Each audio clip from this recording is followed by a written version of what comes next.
प्रसिद्ध सनाई वादक होते। त्या सनाई वादकाच्या आवाजानं माणसं नाही तर पशु सुद्धा पागल व्हायची। खूप प्रसिद्ध सनाई वादक जुन्या काळामध्ये। त्या सनाई वादकाकडे गाडी नव्हती। ते काय करायचे, प्रत्येक दिवस हर दिन कुठे जायचे, ते खेड्यापाड्याला जायचे, वाड्या वस्तीवरती जायचे, शहराला जायचे आणि 2-5 रुपये मिळवून ते घरी आणायचे। कुणी जर पैसे दिले तर पैसे घ्यायचे, कुणी जर पीठ दिलं तर ते घ्यायचं आणि घरी घेऊन यायचं। पण त्यांच्या मनामध्ये एक दिवस असा विचार आला, अरे आपण हे कुठपर्यंत करणार, मला आता होत नाही, म्हणून माझ्या पाठीमागे कुणीतरी परंपरा चालविणार असावं। म्हणून ते काय एक दिवस त्यांच्या मुलाला सनाई शिकवण्याचा प्रयत्न करू लागले। पण त्या मुलाची काही सनाई शिकण्याची इच्छा नव्हती।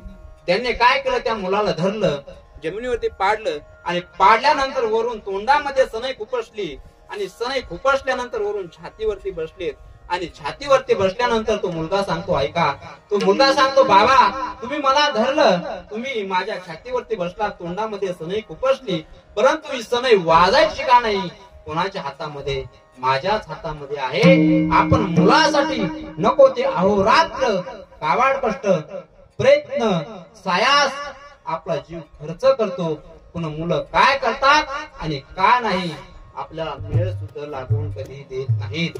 म्हणून जर कुळामध्ये जर नामधारक मुलगा आला जन्माला तर 21 पिढ्यांचा उद्धार करतो। आईकडील 7, वडिलांकडील 7 आणि स्वतःच्या येणाऱ्या 7 21 आणि जर पेताड खाताड आला तर 42 पिढ्या काय होतात, नरकामध्ये जातात। आईकडील 14, वडिलांकडील 14 आणि स्वतःचे येणाऱ्या 14 त्रिक 42 पिढ्या काय होतात, नरकामध्ये जातात। म्हणून नरकामध्ये जाऊ नये म्हणून त्यासाठी काय आहे, भगवंताची साधना आहे। माऊली ज्ञानोबाला सांगतात की ज्ञानदेव म्हणे नाम जपा हरींचे, परंपरा त्यांचे कुळ शुद्ध। नाम साधनेने कितीतरी पिढ्यांचं काय होतं, तर कुळ शुद्ध आणि पवित्र होतं।